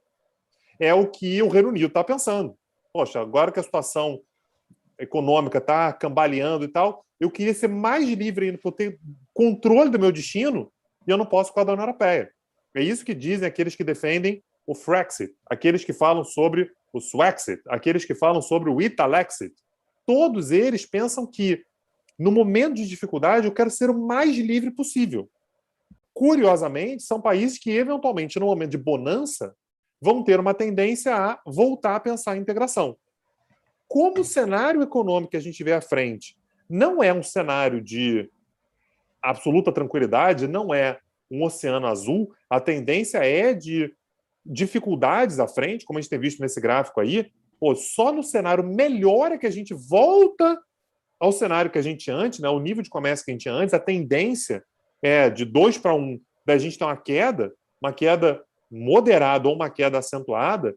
A tendência é que os países apostem menos na ideia de integração e busquem mais voo solo. Então, isso acaba fazendo com que a gente, a meu ver, de forma definitiva para as próximas 2 décadas, talvez, a gente veja um enfraquecimento do projeto de integração. Eu não estou dizendo que as integrações que existem vão acabar, a União Europeia vai continuar existindo, mas ela vai existir com questionamentos, com percalços, a tendência é se fortalecer, mas vai demorar a se fortalecer. Agora, por que a União Europeia tende a se fortalecer, Daniel? Porque ela já era muito forte antes da pandemia. Vamos imaginar aqui, Daniel, sei lá, uma integração que não fosse muito forte, uma integração que não tivesse muito amadurecida, uma Sei. integração... Estou tentando imaginar... Pensando alto. Nenhum exemplo. Não Nenhum estou exemplo pensando em específico. exemplo nenhum, mas uma integração que tivesse dificuldades, uma integração que já não tivesse conseguido promover uma grande abertura comercial e econômica, né? Imaginando aqui, talvez essa integração ela passe por dificuldades maiores daqui para frente pela vontade dos estados de fazerem voo solo. Tipo Mercosul, é isso? Tipo Mercosul, sei lá. Estou pensando aqui, de repente... Pode ser, né? De repente a gente podia, inclusive, falar mais sobre isso, Daniel. Eu acho que o Mercosul... acho que o Mercosul ele poderia ser um assunto para a gente tentar desenvolver mais aí. Tentar imaginar quais são as consequências disso, o que daria. Eu estou pensando alto aqui. O que daria para a gente fazer, pensar, imaginar, né, como é que ficaria, né, o Mercosul daqui para frente. Mas é caso para se pensar, viu, Daniel? Não estou dizendo que a gente tem nada pronto, nem nada disso. Tanguy, você. Mas eu sempre atendo aos seus desejos, Eu você sei sabe, disso. né, cara? Eu sei. Eu sei que você, pô, tá pensando, querendo aprofundar o argumento do Mercosul, e claro, aqui, como tradicionalmente nós fazemos ao final das aulas gratuitas, há um lançamento de um novo curso, né, no Petit Jornal, e esse novo curso terá início semana que vem, dia 27 de julho, nesse mesmo bate-horário, às 9 da noite.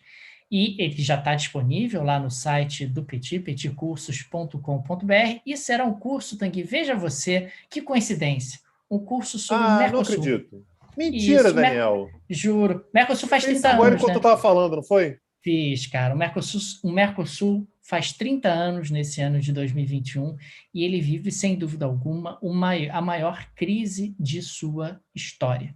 E é sobre isso que nós vamos falar durante as 4 aulas do curso, que serão realizadas nesse mesmo bate-horário, nesse mesmo bate-local. Claro que o pessoal que adquiriu o pacote já está devidamente matriculado. Quem ainda não adquiriu, ou quem tem interesse em adquirir esse curso individualmente, fica aqui o convite para fazê-lo lá no site do petcursos.com.br. E tem aqui um pequeno planejamento do que acontecerá durante as 4 aulas desse curso sobre Mercosul. Uma primeira aula dedicada ao período pré-histórico, quer dizer, o pré-Mercosul, os membros antes da criação do bloco, como estavam ali, Brasil, Uruguai, Paraguai, Argentina e É Venezuela. tipo uma sitcom, que aí tem um É episódio que isso, mostra como é que eles eram antes de se conhecerem. Estavam na é escola, isso. né? Cada um não se conheceu ainda, a história de cada um, família de cada um, até eles conseguirem se juntar e fazer a sitcom direitinho do jeito que tem que ser. É isso? É isso. É Tá. isso. Uma segunda aula que vai falar do Mercosul como projeto político, como é que esse projeto político foi construído e como ele evoluiu ao longo desses 30 anos. Uma terceira aula sobre um balanço econômico e comercial da região, quais foram os problemas que apareceram, as vantagens, as dores do crescimento, as travas, os argumentos que são colocados a favor e contra o desenvolvimento econômico do bloco nesses 30 anos, e uma última aula integralmente dedicada à crise dos 30 anos. Quer dizer, o Mercosul faz 30 anos, está vivendo a mais grave crise de sua história, inclusive com risco de ruptura da tarifa externa comum. A gente vai explorar isso durante esse curso sobre o Mercosul. Não é isso, Tanguy? O Mercosul está vendo o retorno de Saturno, Daniel. Fiquei É isso, sabendo aí né? que retorno de Saturno. É. Ah, Um momento deve ser isso que complicado de explica. se repensar. É isso que explica. É para se repensar tudo que está acontecendo e tal. Então é isso. Então, semana que vem começa. Ô, Daniel, não tem descanso mais, não, cara? Toda semana Não você dá aula tem, agora? cara. Não tem, porque aqui, rapaz, aqui é trabalho. Aqui é Aqui é trabalho. Vou de trabalho. serramalho. Entendi. Toda semana tem atividade aqui no Petit Cursos, seja uma aula gratuita, seja um curso de aprofundamento. Então, fica aqui o convite para quem não comprou o pacote, comprar o pacote, ou quem quiser comprar esse curso individualmente, ir lá no site do petcursos.com.br. E fica também o agradecimento a todos que assistiram essa aula gratuita. Divulguem o Petit Jornal, marquem a gente nas nossas redes sociais. É muito importante essa divulgação. Esse trabalho do Petit Jornal é um projeto que eu e Tanguy trabalhamos bastante, temos muito carinho por ele. Fica aqui o nosso agradecimento à turma do Clipping CACD, que viabiliza aqui tecnicamente toda essa transmissão, todo esse projeto. Então fica aqui também um agradecimento especial a todos que assistiram até o final essa aula. Estamos falando aqui de 10h40 da noite, quer dizer, o horário bastante avançado. Então, a todos vocês que nos prestigiaram, também fica o nosso agradecimento. Isso aí. Daniel, 1000 episódios do Petit Jornal. Impressionante. Realmente. Na verdade, eu não tinha noção da quantidade de conteúdo que a gente já tinha produzido ao longo desse tempo todo. Então, assim, eu fico muito orgulhoso. E mais de um ano de Petit Cursos, né? Então, e a gente só consegue fazer isso aqui porque o pessoal que assiste a gente recomenda, marca a gente, fala, recomenda para os outros, fala com outras pessoas, indica e tal. Isso para a gente não apenas deixa a gente muito orgulhoso, muito feliz, motivado para fazer o trabalho, mas também é exatamente o que faz com que a gente consiga sustentar isso aqui. Se tornou, de fato, uma profissão, né? Um dos nossos empregos é, de fato, o que a gente faz aqui no Petit Jornal. e vocês são essenciais para isso. Então, queria deixar nosso agradecimento. Acessem lá, petcursos.com.br. Semana que vem já tem aula. Um abraço. Até a próxima. Tchau, gente. Até a próxima. Valeu.